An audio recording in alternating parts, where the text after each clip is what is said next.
manusia adalah manfaat seri-seri dan kemahalan seri mah tetangga ketika izin ke orang gak pernah seri-seri aja. Padahal bibir itu meliput tengah kaget jika tuh bibir memang bibir rudet. Pak orang beraya kalau memang. Dijelaskan Pak kegiatan hari ini dan materi-materinya Pak. Assalamualaikum warahmatullahi wabarakatuh. Saya Dian Sukmana, Kepala Dinas Pendidikan. Alhamdulillah pada pagi hari ini saya berada di SMP Negeri 1 Ngado dalam rangka sosialisasi dan penguatan tentang arah strategi kebijakan Dinas Pendidikan di dalam menyambut kebijakan-kebijakan pendidikan nasional untuk dapat terselenggara di seluruh wilayah Kabupaten Sumedang. Inti dari semua apa yang dijadikan landasan kebijakan bahwa pendidikan nasional sekarang itu berorientasi untuk bagaimana meningkatkan mutu pendidikan untuk semua. Nah, sehingga mutu pendidikan adalah tanggung jawab bersama, mutu pendidikan adalah tanggung jawab setiap elemen yang ditugaskan yang mendapat amanah untuk penyelenggaraan pendidikan. Dan di antaranya yang kami langkah pertama yang kami ambil adalah bagaimana setiap sekolah itu dapat menyelenggarakan sebuah proses pembelajaran bagian dari pendidikan yang berorientasi pada deep learning. Nah, deep learning ini secara filosofis adalah bagaimana pendidikan itu berakar rumput kepada perubahan perilaku siswa. Nah, di sini maka strategi pembelajaran yang dilakukan oleh para guru adalah mengembalikan bagaimana pendidikan itu semestinya diselenggarakan. Nah, sebagai acuannya adalah pendidikan itu tujuannya satu, yaitu mencerdaskan bangsa. Masalahnya adalah konsep cerdas kita itu beragam. Bahkan tidak ada kepastian. Oleh karena itu pada konsep strategi kami di Kabupaten Sumedang, cerdas itu kembalikan kepada makna dasar. Baginda Rasulullah pernah mengingatkan bahwa cerdas itu al-kai sumandana nafsahu amilahi mabadar muti. Intinya adalah cerdas itu pertama orang yang berdiri, dan yang kedua wa amila ba'da mautiha, berbekal hidup untuk bekal hidup setelah mati. Nah, artinya bahwa keilmuan yang disampaikan oleh struktur kurikulum sekolah itu bagaimana menjadi akar di perubahan perilaku siswa, dan dari perilaku yang baik itu akan terbawa hingga dia maut menjemput kita. Nah, oleh karena itulah arah dan orientasi kebijakan pendidikan menyelamatkan dunia dan akhirat. Konsep pendidikan kita adalah bahwa untuk mencapai kebahagiaan dunia dan akhirat yang satu syarat kita adalah ilmu. Oleh karena itulah kami bersama dengan Kepala SMP Negeri 1 Ngado dan juga Kepala SMP lain kami bergabung untuk bagaimana berbagi ide dan konsep agar konsep-konsep tadi dapat dieksekusi di dalam pelaksanaan secara teknis di lapangan. Nah, setelah materi dari arah dan orientasi ini akan dilanjuti secara teknokratik oleh Ibu dan Bapak pengawas sekolah binaannya masing-masing. Nah, itulah yang bisa kami sampaikan. Terima kasih. Assalamualaikum warahmatullahi wabarakatuh. Mungkin ada yang mau ditambahkan? Dari saya sebagai penyelenggara kegiatan ini mengundang sebanyak 6 sekolah SMP di Kecamatan Ngado ini dengan persona sebanyak 118 orang yang mengikuti pembinaan ini. Alhamdulillah telah menerima materi pembinaan, materi umum, kebijakan pendidikan, filosofi pendidikan dari Pak Kepala Dinas Pendidikan Kabupaten Sumedang, dan materi teknis tentang deep learning. Itu alhamdulillah kami dan ucapkan terima kasih kepada Bapak Kepala Dinas Pendidikan Kabupaten Sumedang serta jajarannya yang telah memberikan pencerahan kepada kami. Itu terima kasih. Assalamualaikum warahmatullahi wabarakatuh. Manusia adalah manfaat seri-seri dan kemahalan seri mah tetangga ketika izin ke orang gak pernah seri-seri aja. Padahal bibir itu meliput tengah kaget jika tuh bibir memang bibir rudet. Pak orang beraya kalau memang ahabul a'mal illallah ba'da qadaihi idkhutus sudur minal muslimin. Itu kira ya sendiri baik. Jadi apa yang kita Allah sabda dan padu kita bahagia dengan sesama. Ulah tapi muslim ulah di tetangga ulah rudet. Itu soalnya itu suruh dinamos ini tetangga udah tetangga saya di Allah mesti sekali. Nah itu cara kita kan dulu bio sesuatu yang matang dan tentunya matang mana ada yang tapi tidak. Jadi doa Allah langsung menjawab. Yang tak yang akan menggantikan sisi yang kami. Wis keren. Orang bagian yang Allah ini sampai apa itu bagaimana yang kemudian anugerah kita.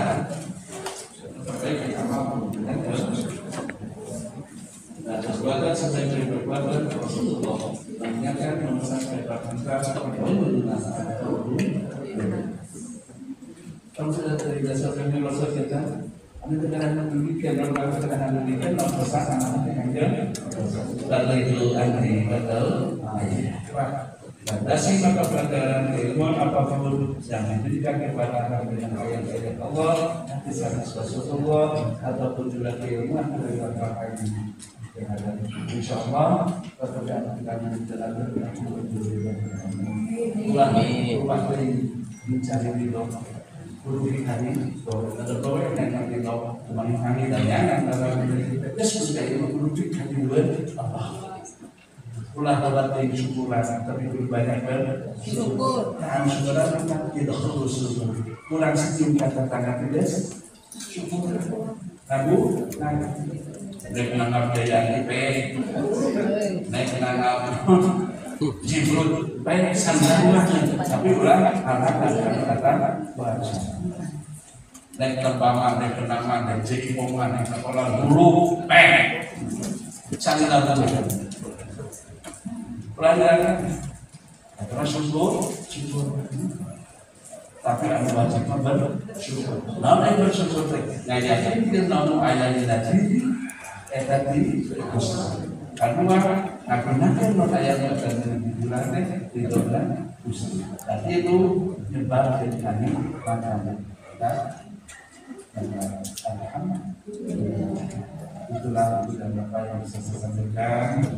Apa tentang Rasulullah bagi Simanon Sibudi Desasa pada saudara pemanahan ibu tiba Bapak saudara Alhamdulillah sana Sibudi bagi Bapak Bahan menjadi memerlukan bertubuh Imah dan berkir Bu kapat catatan Sibudi Bapak Bukur Dinasa ini Yang bias Tepangan dan izin jadi saksi Bayanan Allah Ta'ala Kurang dikatakan Anak sana berbangun amanah kemudian menggunakan guna jadi itu bukan lagi aplikasi umat bertahan masyarakat menggunakan masyarakat bangsa dan untuk berbeda sangat ada itu tujuannya mudah-mudahan saksi yang terjadi aman dari kata-kata di rumah bangsa saja tidak kamu sampai tidak berbeda saja terjadi Allahumma barik kita dari Assalamualaikum warahmatullahi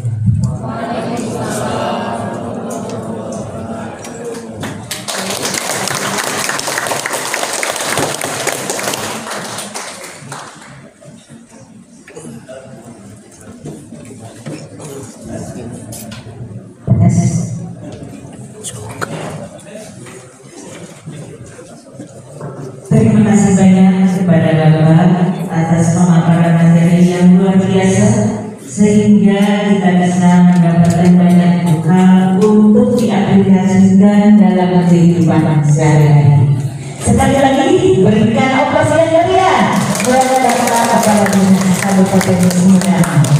Ya, hadirin yang berbahagia, kita sambut dan simak materi selanjutnya dari Bapak Pengawas Bapak Suryanullah Al-Ramiri SSPD. Kami persilakan.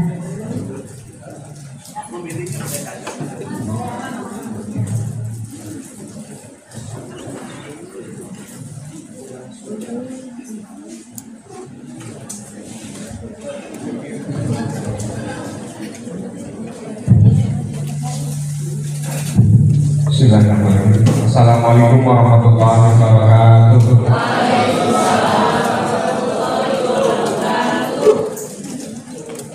Kurang kompak apa lagi kata? daun salam, daun sangka.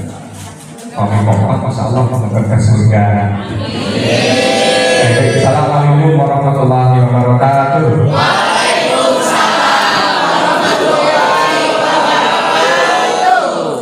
Sampurasun.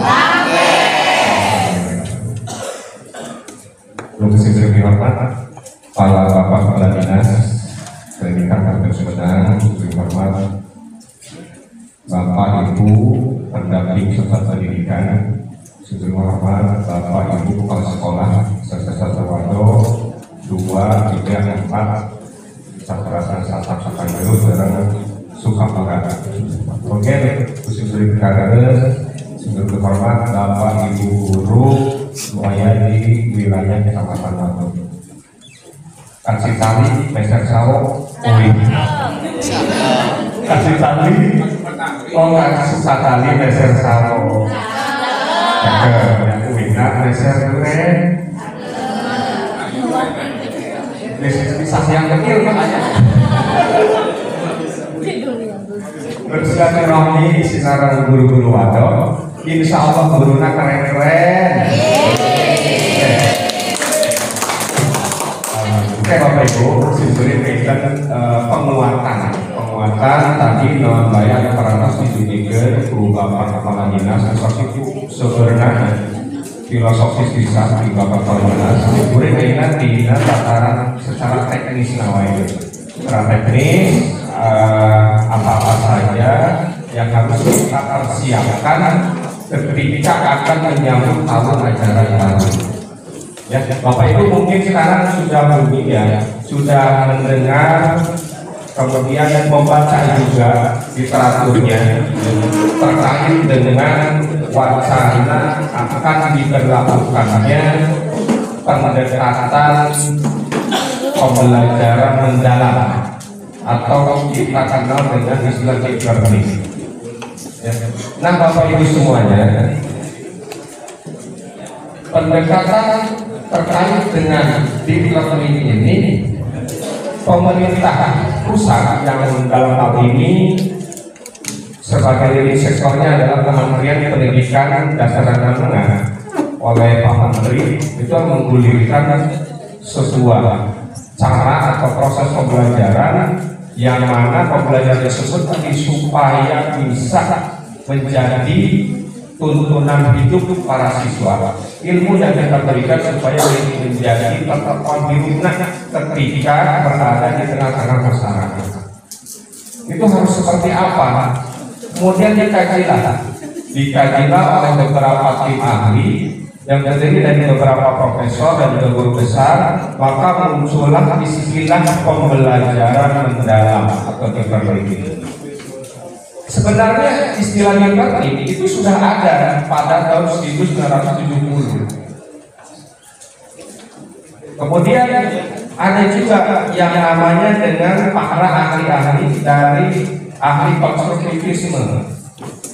Kemudian ada lagi ahli behaviorisme. Barangura itu benar sudah ada istilah terkait dengan e-learning. Nah, sekarang diminta apa lagi? Bagaimana agar pembelajaran mendalam ini bisa menggunakan kepada masyarakat Indonesia khususnya murid-murid yang ada di Indonesia? Tentunya ada berbagai macam perubahan-perubahan mengadopsinya disesuaikan dengan konteks yang ada di warga masyarakat Indonesia. Nah, latar belakangnya ini pertama, perubahan masa depan yang tidak pasti, tidak menentu, atau kita yang sering disebut dengan istilah buka. Buka, ada yang tahu sih kata buka? Tadi di slide-nya Pak Kepala Dinas ada buka. Ada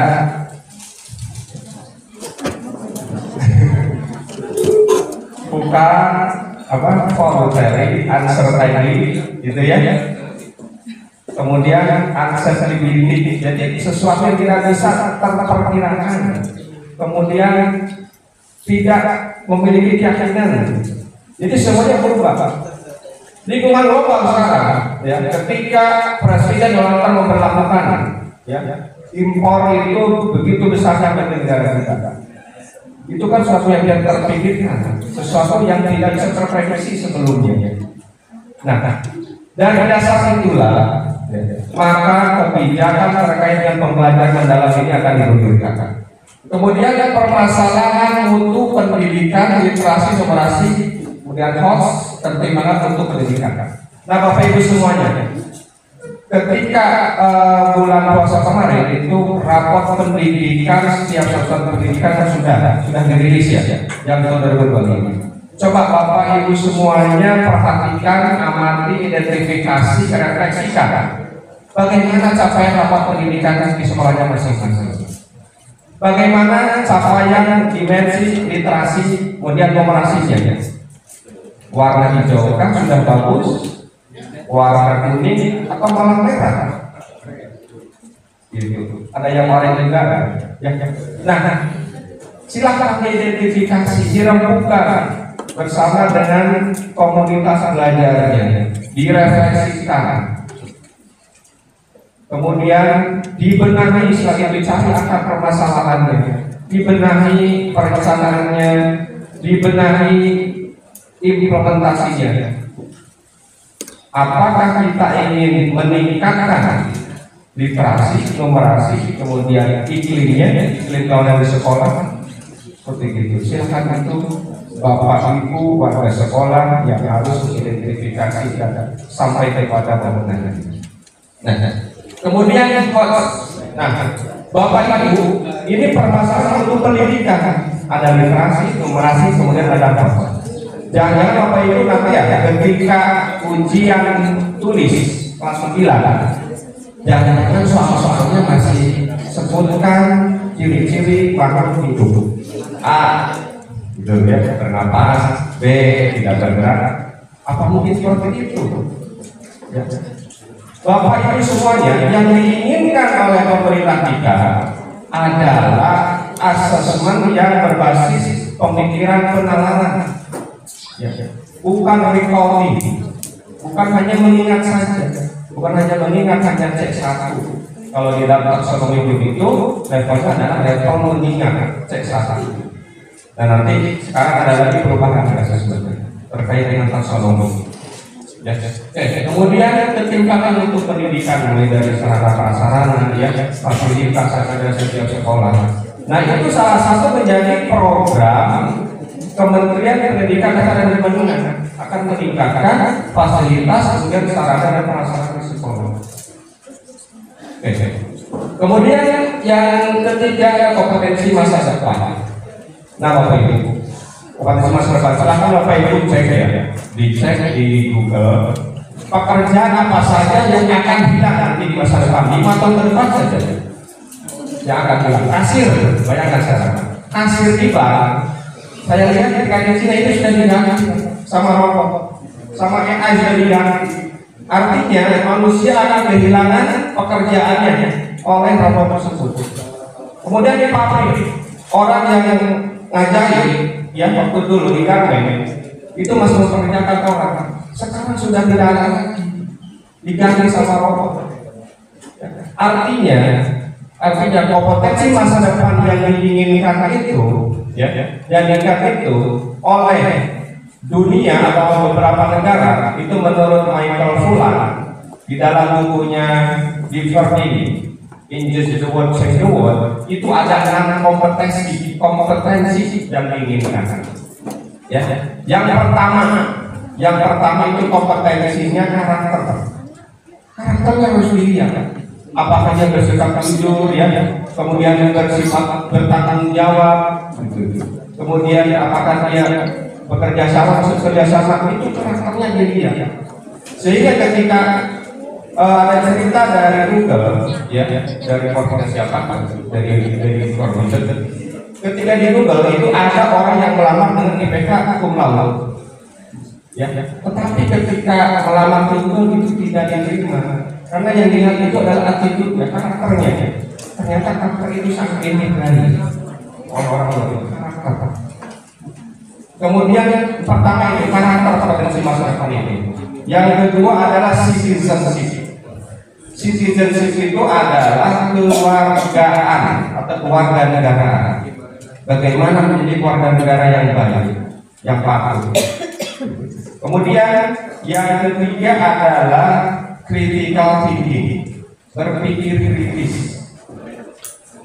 Berpikir kritis bagaimana kita menyikapi terhadap problem-problem yang ada di masyarakat. Bagaimana kita menyadari fenomena-fenomena yang ada di sekitar kita maupun di lingkungan. Itu critical thinking. Yang keempat adalah kreativitas. Bagaimana kita memberikan solusi, memberikan inovasi bagi berbagai macam permasalahan yang ada di sekitar kita. Kemudian yang kelima adalah kolaborasi. Kolaborasi, bekerjasama dengan sesama, ya, dengan bapak ibu guru, dengan orang yang ada di instansi yang lain, itu kolaborasi. Kemudian yang keenam adalah komunikasi, yang dikomunikasikan, diberitakan, diucapkan, dipublikasikan. Itu adalah kompetensi masa depan yang diinginkan. Ada 6 C. Kalau waktu dulu kan hanya 4 C saja kompetensi apa satu itu ya Pak ya. Kreativitas, kritis, komunikasi, dan kolaborasi itu hanya ada 4. Sekarang ada tambahannya, yaitu karakter dan citizen. Itu tambahan untuk kompetensi masa depan. Itu ada di bukunya Michael Fuller, judulnya Learning Engine the World, Change the World. Melibatkan dunia maka akan berubah dunia. Terbitan tahun 2018, halaman ke-44. Silakan Bapak Ibu di-download, PDF-nya sudah tersedia di sana. Namun bahasanya masih bahasa asing. Dan saya terjemahkan dulu. Family SSM kan atas family. Kalau ke depan kita akan teksnya gitu. Pokoknya silakan. Itu dibaca. Bagi tambahan presisi. Kemudian Bapak Ibu, yang keempat, latar belakang adanya learning ini lebih mendalam adalah bonus demografi 2035 dan visi Indonesia Emas. Nah, bonus demografi ini bisa positif atau bisa negatif. Bonus itu artinya bonus itu apakah akan menciptakan sebuah kesejahteraan bagi warga masyarakat khususnya negara Indonesia, atau malah menjadi masalah. Bonus itu bisa positif, bisa negatif. Nah, kemudian hal ini untuk mencapai visi Indonesia Emas 2045. Kita ingat ya bahwa visi Bupati kita Bapak Doni itu mewujudkan Sumedang Simpati semakin maju menuju Indonesia Emas 2045. Kami minta itu. Jadi semuanya tertuju pada Indonesia Emas 2045. Jangan-jangan ketika bonus demografinya banyak, ya, bonus demografinya itu yang negatif menjadi Indonesia cemas. Dan seperti itu jangan menjadi Indonesia cemas. Jadi jadilah menjadi Indonesia Emas 2045. Ketika ada tata-tata produktivitas sekarang, anak-anak didik kita yang ada di sekolah menjadi murid-murid kita, nanti kita ciptakan, kita bina, kita bikin menjadi generasi emas, jangan menjadi generasi stroberi. Sekarang ini kan generasi stroberi, kekaupan kasihan tugas nanti langsung merengek, ya. Kekaupan dari kakak kerja di sekolah, kemana kita? Kekaupan gurunya dibimbing sedikit gitu, cengeng. Itu namanya generasi stroberi, Bavaria gitu. Generasi Bavaria, kau bebe ya, sepupunya. Itu generasi stroberi. Ya, yang sampai menjadi generasi seperti itu, jadilah generasi emas. Bagaimana supaya jadi generasi emas? Nah ini. Pembelajaran mendalam itu ingin menciptakan generasi emas yang memiliki 8 dimensi profil lulusan. Mungkin Bapak Ibu sekarang di sekolah sudah menerapkan yang namanya proyek profil pelajar Pancasila P5. Ada berapa dimensi? Ada 1.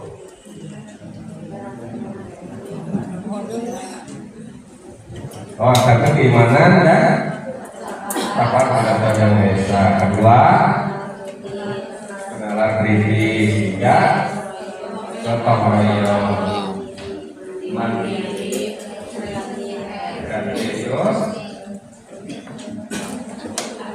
berkebinekaan.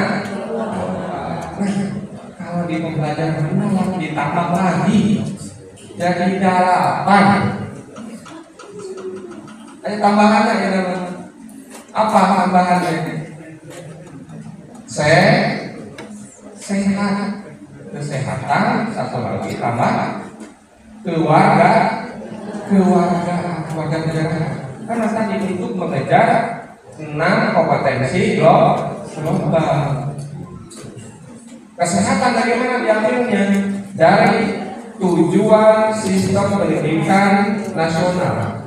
Salah satunya menyatakan ingin mewujudkan pendidik satu cerdas, berakhlak mulia, sebagainya. Kemudian ada sehat. Nah, ini saja yang kesehatan. Sehingga pemerintah kita dari PT Bravo itu ingin muridnya itu sehat dan menggulirkan program MDG. Tapi cacat di waktu cacat saja. Oke, lanjut. Ini teori saya langsung ke sini aja. Tadi ini sudah saya Pak tadi, silakan. Bapak Ibu semuanya, Bapak Ibu ingat ya ketika Pak Menteri Agung Muti setelah dilantik kemudian diwawancarai oleh wartawan Kompas TV. Beliau menyatakan seperti ini, bahwa dikatakan itu bukan kurikulum, bukan. Jadi bukan mengganti kurikulum merdeka, karena kan Pak Menteri kita itu dasarnya ya seorang profesor dari Universitas Islam Negeri Jakarta, sehingga dasar agamanya itu bagus, sehingga dasar agamanya itu ambillah yang baiknya, pertahankan yang baiknya, sempurnakan yang kurang baiknya, sehingga menurut Pak Menteri kurikulum merdeka itu bagus, tapi ada yang belum sempurna, ingin diperbaiki. Ya, mungkin Bapak Ibu semuanya ketika kurikulum merdeka masih disibukkan ya, dengan PMM harus menyelesaikan berapa topik, sertifikatnya banyak paser banyak. Itu ketika di kurikulum merdeka ke alamat apa ya, sertifikat terus di medsos sosial sertifikatnya sudah 16. Wah, gitu kan? Itu di kurikulum merdeka sesuatu semuanya di achievement-nya ini sertifikat mengajarkan kita apa sih manfaat ini, kita mengajarkan itu apa maknanya. Kan tadi saya katakan itu perbaikilah ilmu yang dengan belajar gitu. Ya. Nah, sehingga dari hal inilah maka Menteri yang baru ini Pak Dodi ini mewacanakan mengkaji sebuah pendekatan, tapi bukan untuk mengganti kurikulum merdeka, tetapi diperbaiki merupakan pendekatan. Bapak Ibu masih ingat ya apa bedanya pendekatan, model, metode, strategi, tidak? Sudah istilahnya teknik. Orang sokopelit apa sih yang membedakan? Ya, kalau pendekatan itu cara pandang kita, bagaimana proses pembelajaran itu bisa langsung. Itu pendekatan, cara pandang secara filosofisnya. Kalau model, langkah yang sistematis. Jadi beda ya. Kalau model itu langkah-langkah yang sistematis proses pembelajaran. Kalau pendekatan itu cara pandang secara filosofis, sehingga bisa ceritakan nih antara pendekatan, model, metode bisa dibedakan. Ya, kalau model itu cirinya itu kaku, karena sudah ada langkah-langkahnya, tahapan-tahapannya, sintaks-sintaksnya. Coba itu coba kalau belajar menggunakan model problem based learning. Yang pertama apa dulu? Kita orientasi dulu masalahnya kepada anak-anak. Ya. Kemudian apa lagi? Mengeksplorasi, mengasosiasikan anak-anak. Itu pakai problem based learning. Kalau pakai project based learning beda lagi tahapan. itu kaku banget. Nah, kalau pendekatan itu cara pandang kita bagaimana nih agar pembelajaran kita itu sampai pada tujuan yang diinginkan. Nah, gunakanlah pendekatan differently. Nah, Bapak Ibu, menurut bocorannya bahwa kan untuk deep learning ini akan diberikan boomnya itu 2 tahun ajaran baru 2025-2026. Nah, Bapak Ibu nanti sama nih akan ada piloting dulu. Piloting dulu akan diberikan pelatihan. Atau ke Jakarta ya, atau ke BGP gitu, atau ke PMP. Nanti ada sekolah yang jadi pilotingnya. Biasanya yang sekolah penggerak. Kalau ini, yang apa yang prioritas sekolah penggerak biasanya. Lagi itu dan gurunya akan diperangkatkan. Insya Allah. Ya, studi film ini. Nah, itu Bapak Ibu. Kemudian lanjut ya. Nah, Bapak Ibu, tadi kan sudah pembelajaran pendekatan debat itu bukan sebuah pengganti kurikulum, melainkan pendekatan bagaimana proses pembelajaran yang akan kita laksanakan. Nah, prinsipnya ada 3. Dalam deep learning ini prinsip atau pilarnya ada 3. Tadi sedikit banyak sudah secara gamblang dijelaskan oleh Pak Kadis. Bagaimana kita menyadarkan anak-anak itu ya, melalui jiwanya, sentuhlah hatinya, libatkan anak di sana. Ya. Kemudian bagaimana cara memaknai ilmu yang dia dapatkan, gitu ya. Jangan hanya di dalam kelas saja belajarnya, coba keluar dari ruang kelasnya. Lihat di sekelilingnya, di lingkungannya, apakah ada problem atau tidak, supaya lebih bermakna ilmunya. Kemudian bagaimana merefleksinya, apakah masih ada kendala atau hambatan dalam belajarnya. Kemudian apakah dia ingin lebih banyak lagi belajarnya. Itu refleksi ya. Kemudian berkesadaran Bapak Ibu mungkin ya. Berkesadaran ini pertama kali Bapak ini bukan tidak berurutan Pak, tidak berurutan. Bapak Ibu mulainya mau bermundur tirakat dulu nggak apa-apa, karena tadi kan di perming itu bukan model tapi pendekatan. Bapak Ibu misalkan kalau anak-anak sekarang kita isi reading dulu ya, anak-anak supaya siap belajar nih, itu kan supaya bergerak dulu, supaya belajar dulu anak-anak ini. Ayo asli dulu, asli tepuk tangan gitu ya, seperti gitu supaya fokus anak-anaknya. Kita kan itu menggembirakan dulu nggak apa-apa, menggembirakan saja dulu. Kemudian dilanjut kepada menyadarkan anak-anak. Kita berikan ketahuan awalnya, ketahuan yang telah lampau. Kita cek anak-anak sudah ada yang sampai di mana, dicek sama kita. Coba anak-anak yang paling belakang sebutkan ciri-ciri makhluk hidup. Apa saja yang menjadi produk fotosintesis? Ya, itu kita bisa mengecek. Oh, berarti anak didik kita itu kalau dalam taksonomi Solo masih berada pada level frastruktural, tidak mengetahui apa-apa, kemampuan awal itu nggak tahu. Apakah kita sebagai guru akan melanjutkan ketika anak-anak tidak mengetahui pengetahuan awal tersebut? Jangan memaksakan kasihnya, karena nanti itu berbagai rasa, ya, beraneka ragam. Gunakanlah teknik scaffolding. Scaffolding itu apa? Tangga, naik dari bawah dulu, naik ke tingkat 2, naik ke tingkat 3. Scaffolding bertahap, dibimbing agar anak-anak ketika kita menjelaskan atau memberikan materi yang lebih tinggi, anak-anak yang di level bawah tidak katakan. Berikan dulu persepsi a priori knowledge. Pengetahuan kamu kita berikan dulu. Apakah anak kita masuk ke dalam fristruktural atau sudah?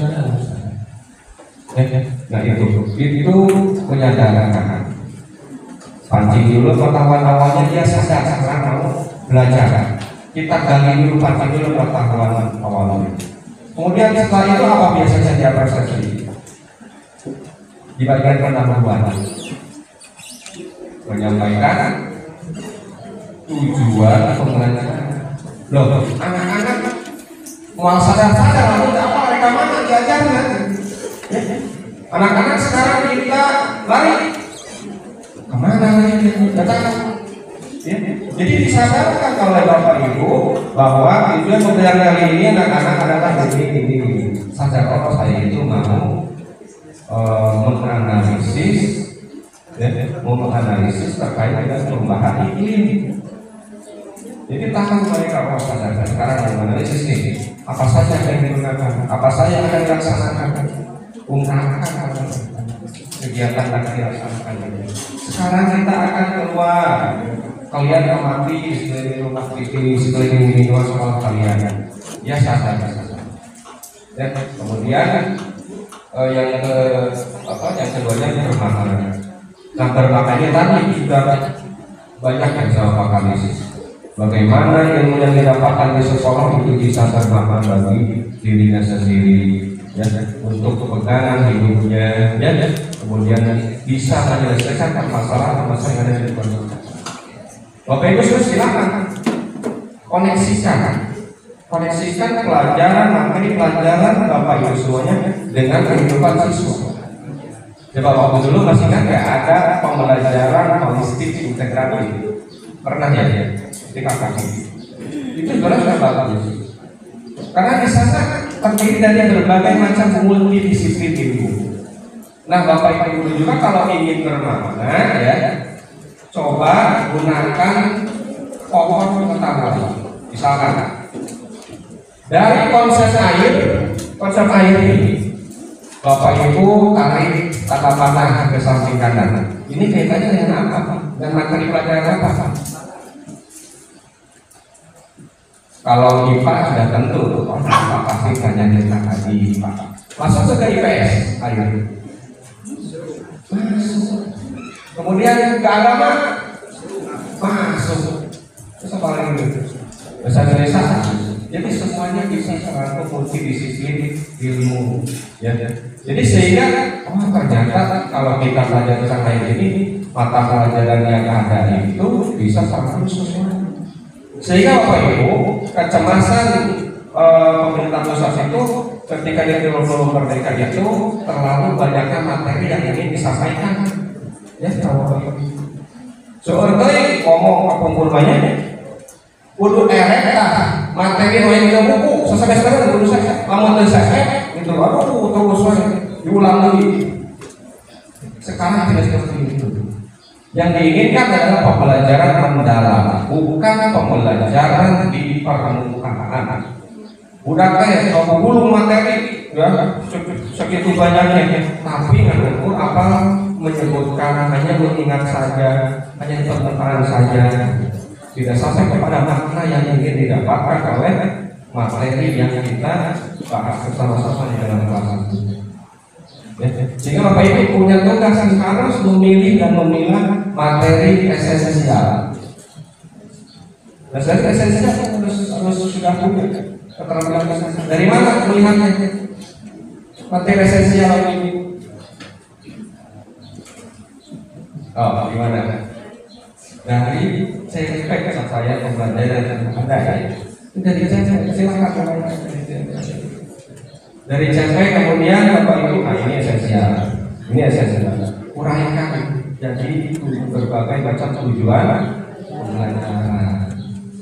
Buatlah ini gambaran, dialurkan. Ini tujuan belajar ini pertemuan pertama, ini yang kedua, ini ketiga dan sebagainya. Bapak Ibu ya, karena kan kurikulumnya belum ganti, kurikulum merdeka. Bapak Ibu silakan alurkan, tapi sudah alurkan tujuan pembelajaran. Seperti gitu. Nah, Bapak Ibu, tadi ini. Jadi ada 3 pilar. Bapak Ibu kalau yang ingin awal-awal sholat silakan ya, fleksibel aja ya. Kalau yang ingin sholat dulu silakan ya. Sekarang sudah jam 12, apa mau break dulu Pak? Bergilir aja ya, bergilir aja ya, silakan. Ada itu. Oh, bisa santai ya, orang yang dari pelatihan. Dibuka mana? Bapak Ibu itu ya. Nah, dari ketiga pilar ini ya harus menggunakan yang namanya olah pikir, olah rasa, olah hati, ya kemudian olah mata. Ini yang dari mana? Olah pikir, olah hati, olah rasa, dan olah mata. Ketika pilar itu harus memenuhi kriteria yang keempat. Ya. Nah, ini tadi sudah.